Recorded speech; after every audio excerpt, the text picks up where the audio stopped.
Here's Bichette with the bases loaded and one away. Scoreless game in the third. Pitch. Swing a ground ball back towards the middle and through into center field, a base hit. Melendez scores. Terren's around third. He's coming to the plate without a throw. It's a two-run single for Bichette, and the Mets take a 2-0 lead in the third inning. I'm just trying to trust my talent. I got a lot of it. God blessed me with a lot, so just go out there, play free, and see what happens. Yeah, that's the voice of Bichette, son of Dante, and yes, he is right. He does have a lot of talent. Steve, you have a lot of talent as well. I got a little bit of talent here and there. But the thing is this: get it early, get it often. And I think having and playing the position, the shortstop position, I think has relaxed him a little bit.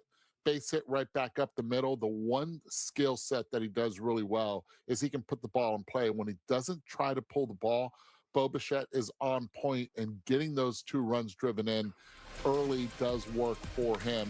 The New York Mets able to prevail, win another one here against the Nats, and continue to play better baseball than they had in the early stages. And I think that's one of the big reasons why they were able to get out in front. But Bichette with that third inning go-ahead RBIs there really worked for the New York Mets. They just need to keep it going. Kodai Senga is going to start his rehab.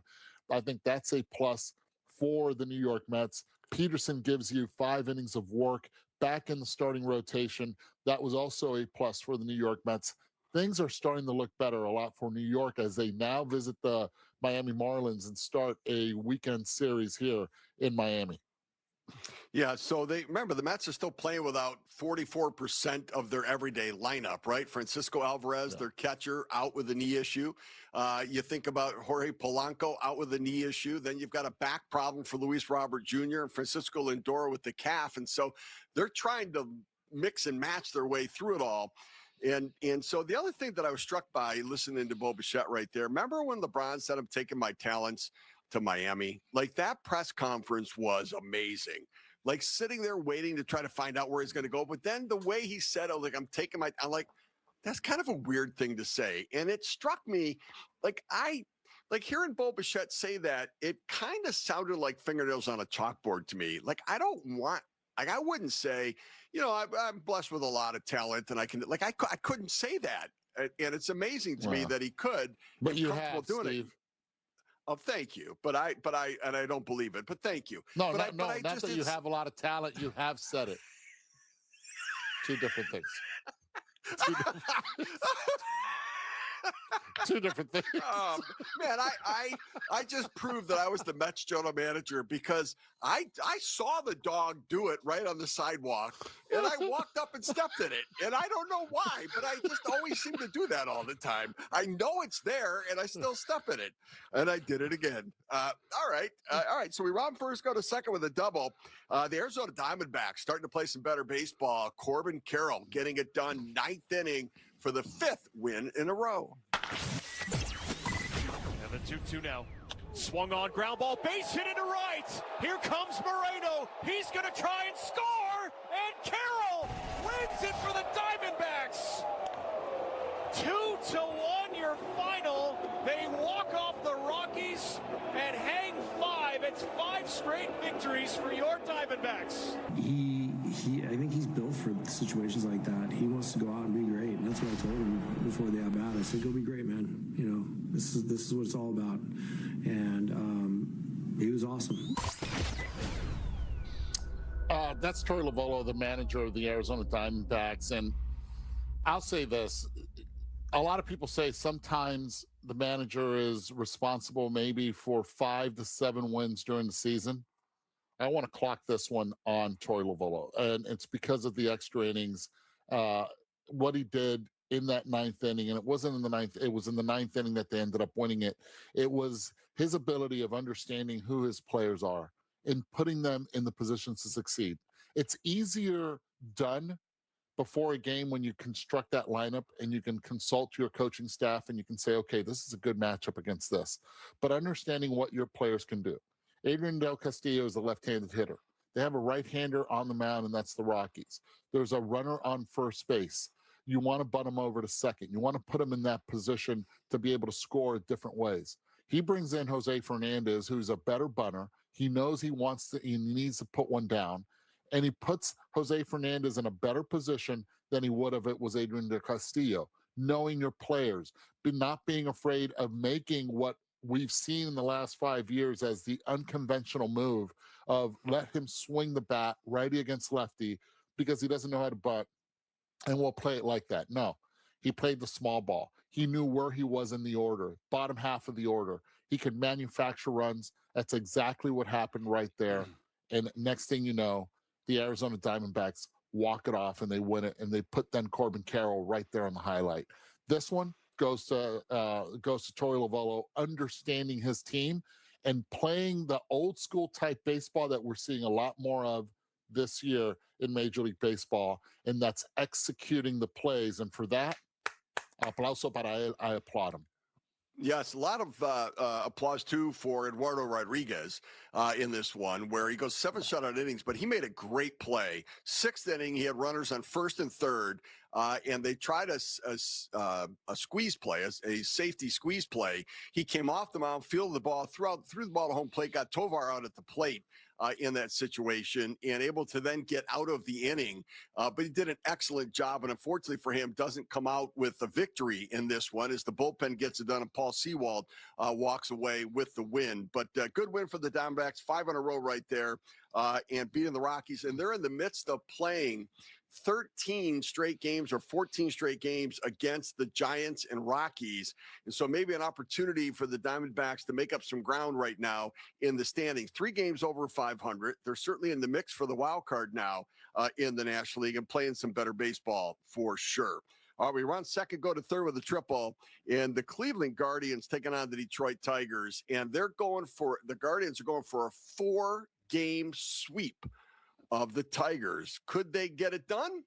Take a listen. He sets, he fires, and Veerling waves at it. Ball game. Gaddis with a strikeout. Cleveland with a 4-game sweep. And they've now won 6 in a row. It's tough to win a 4-game series, let alone sweep it. And just really proud of the way our guys kept their focus, kept going. I know we're in the middle of 13 in a row, and after a couple emotional wins back to back, it could be easy to show up today, on your heels. But our guys came out ready to rock. Yeah, they did, and that right there, Stephen Vogt talking about his team, and it's a 4-1 sweep against the Detroit Tigers, a Tiger team that you have to get them now. Right. And Steve talked about maybe the Tigers being declawed. I talked about in the show earlier about them feeling like they're neutered a little bit because of just the way, not having Tarek Skubal, the way that they have not been playing. They're not picking each other up. And it just seems like when they are down, they don't know how to get right back up from it. And it's the punch back. Can they and will they be able to come back and get in this race as they are the last place team right now in that Central Division? The answer is yes, because they have the talent. Now, will they mentally be ready to be able to do it? And give a lot of credit to the Cleveland Guardians, who are winning ball games in a different light, right? They're playing a different game. They're not depending just on Jose Ramirez. They're depending on guys in the bottom of the order. Brian Rocchio yesterday, 3 for 3, 2 doubles and a hit, a home run also by Patrick Bailey to right center field. They're doing things right, and they're just playing the game differently than they have in the past, yet the same results because the pitching continues to be the backbone of why they can compete in every game. Yeah, but Eduardo, we showed the numbers there. Since Tarek Skubal went down, the Tigers have lost 14 of 16 games. They're 2-14, and Skubal pitched once every 5 days, but it feels like there's a Skubal effect here, that when he went down, they lost their way. They lost their identity. They lost their hope, maybe in some ways. And so, they're going to have to hope that they can do to the Guardians what the Guardians did to them last year. Tigers are 9.5 games out right now, and they have dug themselves a hole, and it feels like they're waiting for Skubal to come back, and when he does, they're going to be like, oh, now we're ready to go again. The problem is there's no guarantee Because remember, the Guardians made the run and came back on the Tigers last year, but it's because the Tigers faded. The Tigers can come back and play some good baseball, but the only way they're going to get back into this is if the Guardians fade, and I don't know that they will because of the consistency and depth of the starting pitching that Cleveland has right now. Yeah, so a lot of things happen, right? When Skubal went down, let's not forget the Framber Valdez incident as well. He gets suspended. His starts get pushed back as well. So it puts a lot of pressure on that starting staff. We saw the ERA numbers on MLB TV. If you have them, they're up there compared to what they were when Skubal, when Framber, when it was more consistent with the starters and they could go deeper. And then that puts also less stress on the bullpen. And it actually takes a lot of stress away from the offense. The offense feels like they have to do more. They start swinging a little bit more. I think that also plays. They lost Javi Baez as well. There's a lot of things that go into the nature of the energy of this team that it hasn't been there. Now, the good news is Tarik Skubal will be on the road with the Detroit Tigers. He just threw a bullpen as well. So this is a guy that's going to come back sooner than later. And I think that's going to be a plus, especially with still 4 months left in the season, Steve. And with those 4 months, a team that's managed by A.J. Hinch and that's coached by really good veteran coaches, I don't count this team out because this was the favorite going into the season for a lot of people picking the Detroit Tigers. Yes, there are 4 months left, but it now becomes a race for 2 months to the trade deadline, because if they're not back in it by then you wonder what the Tigers will do. Will they? Because they're not going to be able to sign him long term. They're just not. I mean, the Dodgers are going to sign him. The Yankees are going to sign him. The Mets, the Cubs, somebody else is going to sign him. There's going to be $1 more from somebody else than what the Tigers can afford. And so they're going to be looking at on August 3rd, where the trade deadline is this year, they're going to be in a position where they might have to trade him because, yes, maybe they can come back in 4 months, but they need to come back in 2 months to make themselves relevant in that playoff race. Now, the good news is the rest of the American League has made it easier on the Tigers to think they can come back for a wild card spot because there's a lot of mediocrity taking place. But it is something to keep an eye on there for the Detroit Tigers. And it's just a shame. But I also think that it is critical to not rush Skubal back. He's throwing 3 bullpens. He's going to throw another one. He threw 35 pitches. That's not ready to come back and pitch in a game. They need to make sure, he needs to make sure this season's so critical for him. That elbow is so critical for his payday that I would completely understand if he wants to slow play his return a little bit just to make sure that he's healthy when he does come back and pitch. I don't want to rush him in any way, shape, or form, right? I mean, that's the concern I have. Okay, so there are 2 things. One, the teams are not playing well. You mentioned it, right? 14 of the last 16 that they've lost. And the beautiful part about it, then right after you mentioned that, you did the math and you said, yeah, they're 2-14. I thought it was beautiful. Right. Thank you. Yeah, you're brilliant. That's Michigan for you. 2. Timeout, man. Timeout. Oh, I don't have any timeouts left. No, Sorry. You got a 20 left. You got a 20. But look,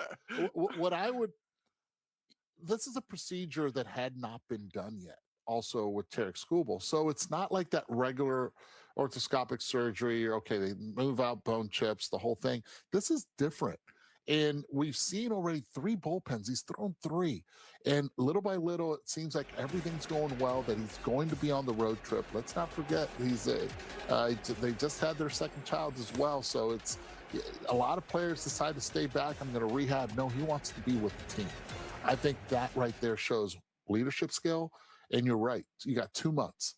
You got 2 months of showcase. But we're also seeing what life without Tarik Skubal looks like for the Detroit Tigers for the other 2 months. And it's not pretty.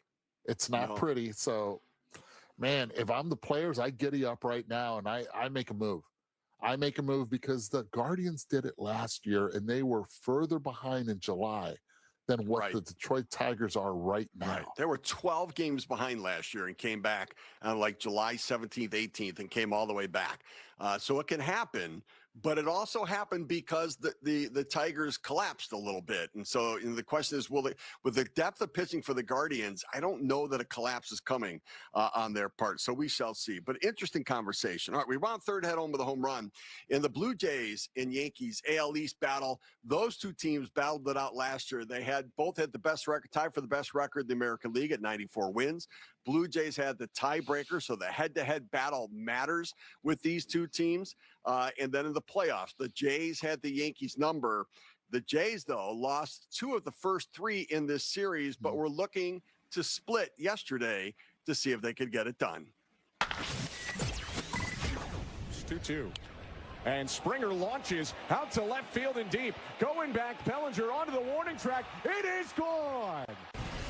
Big fly, George Springer. His second of the series and 4th of the season. And the Blue Jays are up 2-0. I mean, he's been tough his whole career. He can move the ball in and out, throws extremely hard, has a good slider. So it's just kind of one of those things where I'm trying to get to first base for Vladimir and, was able to hit one hard. That's the voice of George Springer, and that is a veteran baseball player talking right there. I remember having a game that we called in Atlanta, and we were privileged enough. It was Dave Fleming, it was Tim Kirchin, it was myself, and it was the great Hank Aaron that was in the booth. And he said, look, I was a guest hitter, but I was an educated guest hitter. And yesterday, the video that you saw on MLB TV and for the ones that I'm explaining on radio right now as we're simulcast, it's the count and what the pitches George Springer saw in that at-bat to give them the cushion for that 2-0 lead. It was 3 consecutive sliders before Duvall throwing him a sinker. And then George Springer had seen what the slider in the zone looked like. He's sitting slider. He's like, okay, you showed me the sinker. I know you don't have trust in it. You don't have confidence in it. You're going with the slider, and I'm going to stay on it. That right there was an educated guess. That was a veteran hitter doing veteran things at the big league level, and he then gave the Toronto Blue Jays a cushion. If the Blue Jays are going to continue to play well, Steve, they need him, and they need Vladimir Guerrero Jr. to be stars. And yesterday, they were on point. And that's what's going to keep them afloat until the other supporting cast get there. Yeah, I think that the Blue Jays certainly have a spring in their step right now. And as George is getting locked in at the plate and he's taking his walks, he's swinging a bat. Vladimir Guerrero Jr. got on base 3 times in the game yesterday.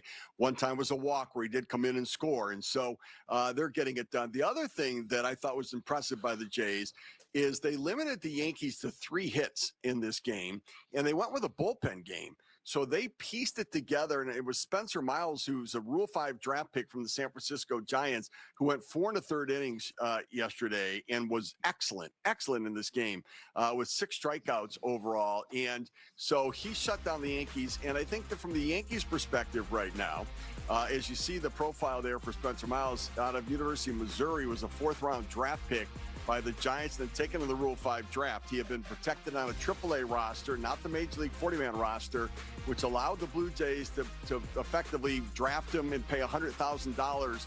They have to keep him in the big leagues all year, but if you keep throwing like that, he may find himself as actually a starter in this rotation instead of as a bulk guy that they used following up openers. He threw the ball exceptionally well, 96 miles per hour. He's got swing and miss stuff. And while Scherzer's out and Shane Bieber's out working their way back, he's gotten an opportunity, and he certainly took it and ran with it yesterday in an excellent effort.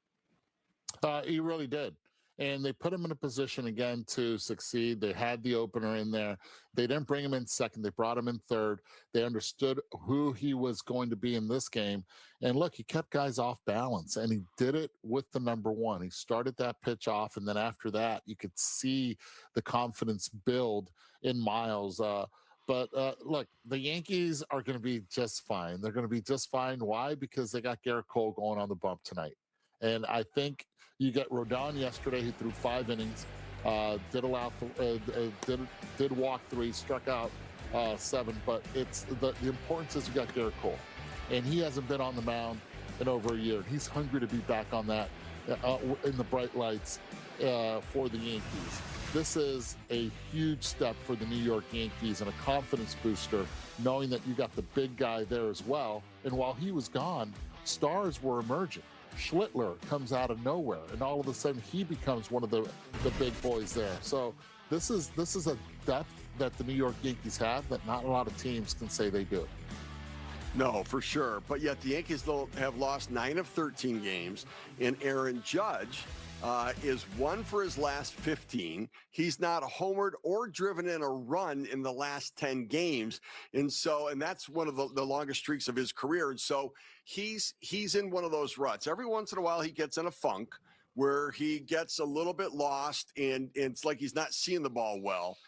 Swinging at the slider out of the zone and missing the fastball up in the zone.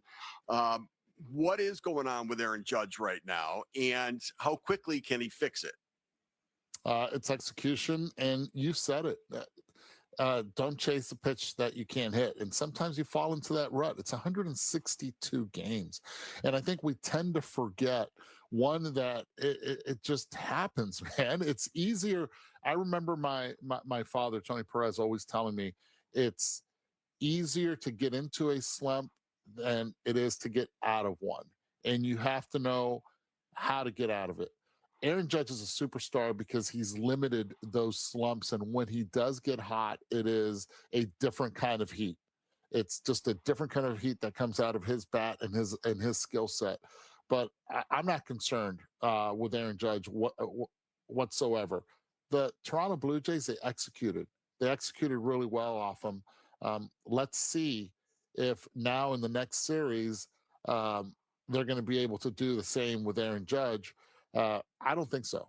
This is why he's a superstar. This is why he's been consistent. And this is why he led the league in hitting last year, is because he knows how to get himself out of these. Yeah, so the Yankees take on the Rays. Gerrit Cole on the mound for the Yankees, coming back from the Tommy John surgery. The first game he's pitched since Game 5 of the World Series in 2024. That tells you how long he's been out. And on the other side of it, it's Kevin Gausman on the mound for the Jays against the Pittsburgh Pirates, and Bubba Chandler on the mound there for Pittsburgh. All right, we're going to come back. And we're going to talk about those Tampa Bay Rays, or the Pittsburgh Pirates, the Pittsburgh Pirates and the Cardinals. The Cardinals, one of the more amazing stories this year. Can the Pirates get out of the cellar in the Central? We'll talk about that and more in the leadoff spot on MLB Network Radio and live on TV. We're celebrating the Hall of Starting to sail a little bit. They find a way to win yesterday, beating the red-hot St. Louis Cardinals. The Cardinals... tarps off. I mean, Eduardo, they had such an energetic, fun week with the tarps off, with the Stephen F. Austin School club baseball team that was there in St. Louis and the celebrations. Mm-hmm. But yesterday they ran into a bit of a buzzsaw. Braxton Ashcraft on the mound, and he is a guy that I think in 5 of his starts this year, he's gone 7 innings or more.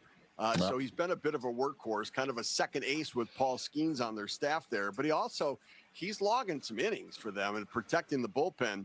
But Brandon Lau, friend of the show, homered in the game yesterday. Marcell Ozuna drove in a couple runs.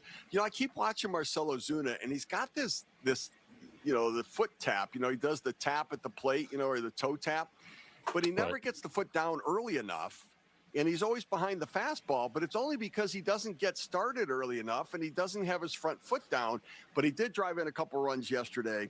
Henry Davis homered as well, and a good win for the Pittsburgh Pirates over the St. Louis Cardinals. Yeah, it was a really good win. And look, get on the board earlier, give a lot of confidence to your pitching staff, and that's exactly what happened, right? You get the home run from Brandon Lau. You get it early. You get that 1-0 lead. Now you can be more aggressive against the Cardinals, and it's exactly what they were. And the ability that Brandon Ashcraft had, going 7, striking out 9, striking out the side in the bottom half of the first inning, 2 by swings and misses, 1 by looking as well, just tells you how prepped he was ready to go in this one. And then the middle of the lineup produces. And if you're the Pittsburgh Pirates, this is exactly what you want. Don Kelly getting his team on the board. And this is what they addressed in the offseason. how can we get more runs? How can we score more runs? They needed to address the left-handed power side of it. They were able to get it. And I think that plays in a major way. They got veteran guys as well in that clubhouse to now take the excuses away of we don't have the experience. They do. And the other thing that they looked at is this a winnable division? And you have to look at every team right now in the Central, Steve. It is a winnable division. Why? Because everyone's over 500. Everybody's playing out of their skis right now. The Cincinnati Reds have a great chance of winning. The St. Louis Cardinals are a surprise team. The Pittsburgh Pirates aren't surprising me, and I don't think they're surprising you or Zeke at all in what they're doing. And the Chicago Cubs and Milwaukee Brewers, we knew they were going to be there.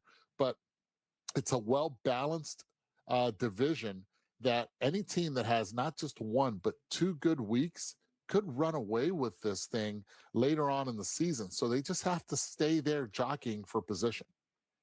You know, it's going to be like one of those merry-go-rounds where, you know, the one horse sort of inches forward and then it comes back, and the one next to it inches forward and comes back. And, you know, I remember going on that with my kids at Cedar Point in Ohio, Sandusky, Ohio. Okay. Have you been there to Cedar Point in Sandusky? Have you ever been there? No. Okay. No. So it's a great amusement park. So it's a great amusement park, and Disney World has this too. But you end up sort of inching back and forth, and it would always be who's going to end up winning.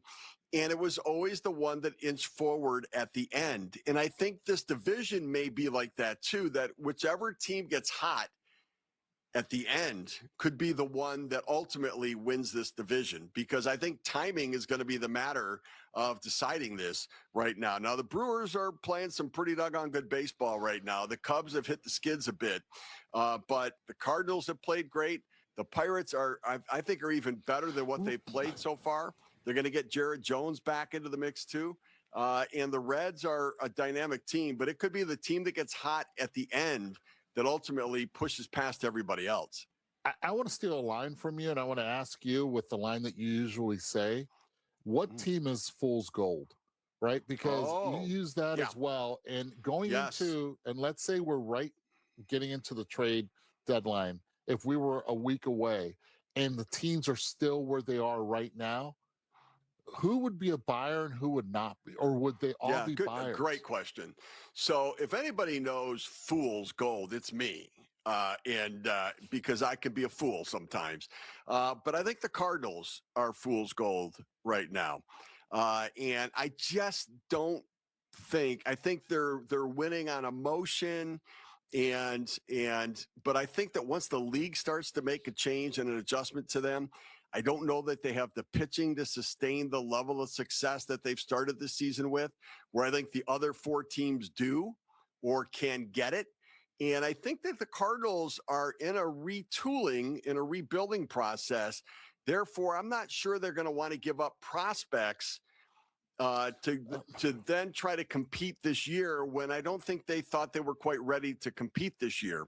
And I think, look, they're last in strikeouts. They have the fewest whiffs of any pitching staff in baseball, 30th. And so I think at some point the contact is going to find its way into the holes. That they've had some good fortune that the ball's been hit to their players. They've made plays, but at some point when you give out that much contact, it's going to start to find some green grass. And so I worry for them in that way. So I think that of the teams, I think the Cardinals are probably fool's gold. How do you see it?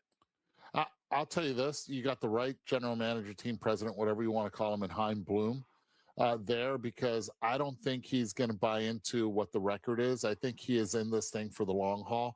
And we've seen the patience that he's had, and he understands what the minor league system and coming up and evaluating the players are. And I don't think he'll buy into what the record is, and he'll be a realist with this. And that might frustrate some St. Louis Cardinal fans. It did, at least in Boston. But I think the Cardinal fans are happy with what they're seeing compared to what they were expecting. I'm interested to see what Pittsburgh's going to do. This is a community that is hungry to be able to compete and be a buyer at the trade deadline. Again, we're a few months away from it. But, man, if I'm a Pittsburgh Pirate fan, I have to be excited with the prospects of what can be, especially with Jared Jones coming back in the near future in the second half of the season. So it's going to be interesting to see what the Pirates do. Yeah, I think that the Brewers, the Cubs, the Reds, and the Pirates all looked at themselves as being playoff contenders this year. I think the Cardinals traded away veterans, cut payroll, tried to sort of retool, give runway for young kids to grow and develop, that they didn't come into it thinking this is a win now team. They came into it thinking we're going to figure out who's part of our win now for the future. And they happen to be winning. And so, but I think that the Pirates, because they spent this offseason, I have to believe at the trade deadline, they're going to go for it. The Reds are going to go for it. They made the playoffs last year. They've got a window with these young pitchers and Sal Stewart and what he's doing offensively. I think they're going to go for it to whatever degree they can financially go for it. And I think the Cubs and Brewers do the same thing. I think that they're there again, and I think you're going to go for it because you're not promised anything next year. No. Now, could the Cardinals shift? Maybe. I just don't know that they will, though. Yeah, I don't know if they're going to either. But I will say that still this division belongs to the Milwaukee Brewers and the Chicago Cubs for them to win it. I think they have the deepest of all. I understand Cincinnati has the pitching, the swing and miss. They have three guys that can get them back into the postseason like they got in there last year. And they have a heck of a first baseman in Sal Stewart that understands what hitting is about. Ellie De La Cruz has to be a superstar in order for the Cincinnati Reds to get in. That's the reality of it in Cincinnati. If they're able to do that, if they're able to pitch with their starting pitching go deep, Sal Stewart, Ellie, Tito Francona, they got a chance as well. Man, this division is up for grabs. Yeah. Wow, it's up for grabs. Yeah. The last couple of years, the NL East has gone through Philadelphia. But there seems to be a new sheriff in town, the Atlanta Braves. They took on the Marlins yesterday, and we'll tell you whether they were able to continue their winning ways. Next in the leadoff spot on MLB Network Radio and live on. Well, they call him Michael Harris II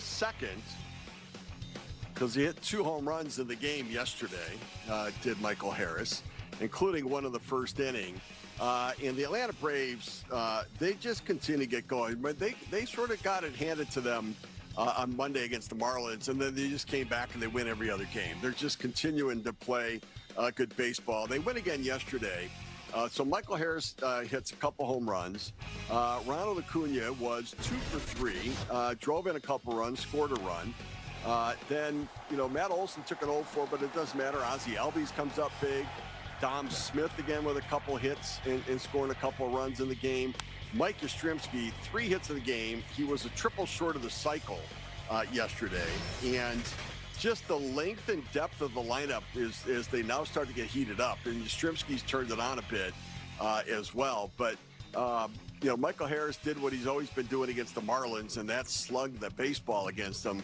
So they win 9-3. Spencer Strider goes out there, 6+ innings, 6 1/3 innings for him. 4 hits, 3 runs, 2 walks, 9 strikeouts.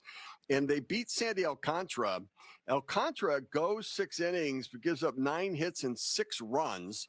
Didn't walk anybody, struck out 3, but did give up a couple home runs in this one. And the Braves, they do that thing. They score in the first inning a lot. Remember a couple years ago, that was their thing. They just would score in the first inning all the time, get out to an early lead. But the other thing they do is that when the other team scores, they then respond. So in this game, the Marlins came back in the third inning, scored a run, 4th inning, scored a run, and then the top of the 5th, the Braves put up 2. Then the Marlins come back and score a run in the 7th. At the top of the 8th inning, the Braves come back and score 2. They always seem to respond when they need to respond, and that's a great trait for a team that now is sporting a 35-18 record right now, playing some great baseball. And this was their 16th series that they've played. They've won 14 of the 16. And Walt Weiss, who, when he got to the big leagues, played for Tony La Russa. Tony La Russa, who I also played for with the St. Louis Cardinals, would say in his spring training speech to the team, we are here to win series. He would never say games. He would say series. We need to win series. And it sort of makes it acceptable to be able to lose a game in a series, but we're going to win the series. And don't get down if we do lose that game. It's about the matchups. It's about just not the battle, but winning the war of that series. And that's exactly what it seems that that we're seeing as well from Walt Weiss and his team. It's them being able to turn the page on anything that goes on bad and being able to then execute and play the game the right way. But look, in the offseason, Alex Anthopoulos did two things that you can tell right away that have impacted this team. One is the ability of going out and getting Suarez to be able to be that eighth inning or that ninth inning guy once Marcelo Iglesias went down. Now he's back. He can now play that position as a setup guy. But the most important thing I thought was Mauricio Dubon. You get Dubon in a trade with the Houston Astros, and you now have a guy that can, when Kim went down, he could play short. If you need a guy to platoon in left field with Yastrzemski, now that's your guy as well. Now that Kim's back, he can fill in so many spots and be ready to play it. And you actually get better defensively, and at the same time, you get a guy that understands his role and understands what winning baseball is about. He didn't start yesterday, Steve. He came in for Yastrzemski. That was 3 for 3, and he got himself a base hit as well. So that tells you this guy's ready to play with a great attitude in a perfect situation in that clubhouse. Yeah, so one of the thoughts is I wonder if he's going to play right field, Dubon, tonight, because Ronald Acuna Jr. came out of the game yesterday with a bruised right thumb. Yet Walt Weiss said that Acuna's already campaigning to be back in the lineup today, that it's not a big deal. He's going to be fine. He just felt something he hadn't felt before and got a little scared by it, but that he feels like he's going to be okay. And Acuna expecting to be able to play tomorrow. And I guess his thumb swelled up after catching a fly ball and hitting him in a bad spot. And that can happen, right? I mean, you see catchers all the time with those thumb guards on. And I never happened to me. Hold on. Yeah. From the outfield? It never happened to me. It wasn't on a dive. It wasn't on, hitting the wall. It was just on caught a fly it in ball. a bad spot. Yeah. On a fly ball? Think about it this way. If you're in the stands and you're trying to catch a home run ball, and you could see somebody maybe catching it funny and getting a thumb bruise on it. And so maybe he was trying to do that thing where they put their glove there and let the ball catch the glove and it hit him in the wrong spot. I mean, I don't know why he'd come out of the game over it, but I don't know. I mean, you're not buying it? Look, we've seen freak injuries, right? I'm just glad that they took him out for precautionary reasons. I wonder if it affected him maybe on a swing or if it was already bothering him, and then he just aggravated it maybe on a catch or something like that. But the good thing is it's a day-to-day thing with Ronald Acuna Jr. They're going to need him. Just think about this. They scored 9 runs yesterday, and Matt Olson went 0 for 5, and Austin Riley went 0 for 4. That's 0 for 9 off your big 2 bats. Riley is starting to swing the bat a little bit better, notorious slow starter. But to be able to have those 2 guys go 0 for 9 in the game and still be able to score and not have Blake healthy, he's on the IL, it's a pretty deep lineup that the Atlanta Braves are featuring with a surprising starting staff, because they had a lot of injuries early on, man, and they've figured this thing out. They did. And on the other side of it, Kyle Stowers hit 2 home runs in the game. Owen Casey hit a home run in the game. Those were they accounted for the 3 solo shots there. So that's for Spencer Strider. Don't walk people. Throw it over the plate. Attack. You've got to lead. If you give up a solo home run, you give up a solo home run, but stay in attack mode, because you get in trouble when you start trying to miss bats, when you're going to walk somebody, then and then a bloop falls in, and then somebody hits a bomb and it's a 3-run homer and it changes the dynamic of the game. Keep in attack mode. And that's what he did and was able to get the job done there. And then behind him, Dylan Lee came in, Robert Suarez, and then Dodd finishing it off overall for the 9-3 win For the Marlins, they fall to 22-29, 35-16. 35-16 for the Atlanta Braves. And, man, they are feeling like the team to beat right now. Certainly in the National League East, maybe in all of the National League. We shall see what happens with the Dodgers along the way. All right, coming up, the morning matchup. Our picks to click. Who is going to come up with the big hits here over the course of the weekend? We'll tell you next in the leadoff spot on MLB Network Radio and live on TV. To be able to come up with the most total bases over the course of play this evening. All right, so we're starting with Charles. Charles, what are you going with, Charles? Who are you going with tonight? Well, I thought that since the Pope is a White Sox fan, I'm going to go with Miguel Vargas to have a holy game today. Oh, wow. I like that. Yes. Oh, wow. Listen, he went biblical on us with it. All right. So Miguel Vargas. All right, Patrick, where are you going, and where are our TV pals going today? All right. So TV is going with Alec Burleson in a smash spot against Chris Paddock. I was going to go to the Tigers-Orioles game because I'm going to the Tigers-Orioles game, but both of them stink. So I'm going against Miles Michaelis, much to the prediction of Eduardo Perez. And let's see if he guessed it correctly. I am going with Michael Harris II against Miles Michaelis tonight. Ooh, wow. Good call. I thought you were going to go with Matt Olson.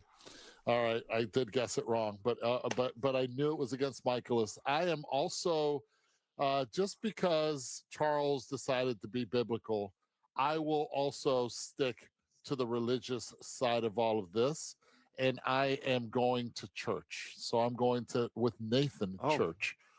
Very well done. Mr. Chris Paddock. And I will pray for my first win of the year. First win of the year. Well done. I always prefer to do church on Sunday, but we don't do the morning matchup on Sunday.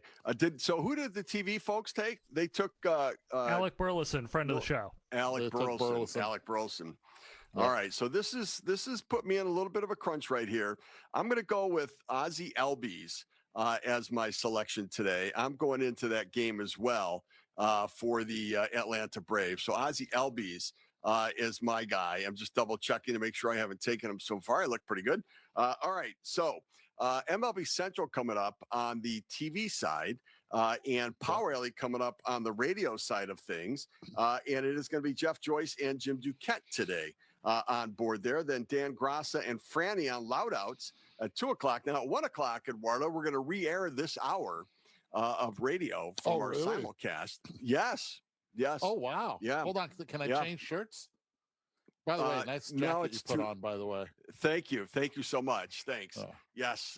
And I'm going to see Journey perform this weekend in Atlantic City. So going to a Journey concert this weekend. Love Journey. Journey makes I love Journey, man. Are you kidding me? I'm all in. And I think it's a farewell tour for Journey. I think that they're shutting it down after this tour. A lot of contemporaries for you there, Steve. There are, and no Steve Perry, but I think it'll still be good. And I am going to see later James Taylor, obviously a contemporary. Little Barry Manilow, Rod Stewart. Oh, wow. Performing at 84 years old right now. And so, those are my people. An old man's talking. Oh man, that reminds me when my wife went to go see Lisa, and she ended up having a hip replacement surgery like a week before, so she was out there in a cane performing. It can't make this stuff up, man. You can't make it up. I know. I get it completely. But I'm looking forward to that as the birthday week continues. And I got to tell you, Eduardo, I'm really enjoying the birthday week. We had boys' night last night. Me and the gang out last night. Everybody 70 and older, 75 and older there. I'm the youngest of the boys' night. You guys have dinner at what time? 4:35? No, it was 6, 7, somewhere around there. Although I tried that with them, and they're looking at me like, I don't get it. Like, what do you mean? Nobody knew the 6. I know, right? Yeah, I know. Listen, we had the one dad who called in and thanked me for doing 6, 7 because his kids said, Dad, show us who did that. He showed them my picture, and they said, Dad, we're never going to do it again. You're welcome. All right, that's it for us. For Eduardo Perez, I'm Steve Phillips. Have a good weekend, everybody.